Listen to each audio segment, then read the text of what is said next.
Hey, it's National Park Week. Come with me as I share my park stories of the different parks that I've been to as the traveling teach.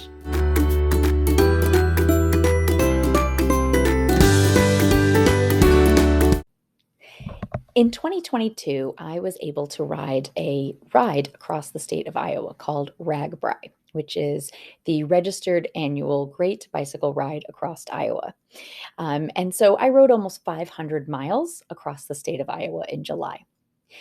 Part of my training was to go for a 20-mile bike ride around the Grand Canyon. So my husband and I used just regular mountain bikes to ride 10 miles out from the Grand Canyon Visitor Center to Hermit's Rest and back. We did stop at Hermit's Rest and enjoy some ice cream and some water.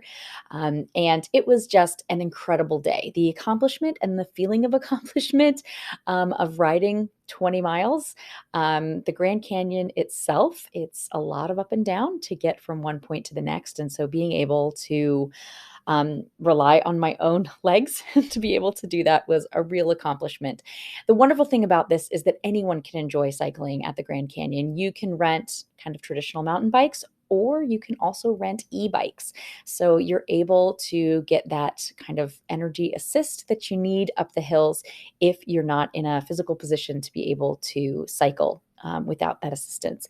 So it was something that I'm really, really proud of, being able to cycle 20 miles in the heat of May at the Grand Canyon.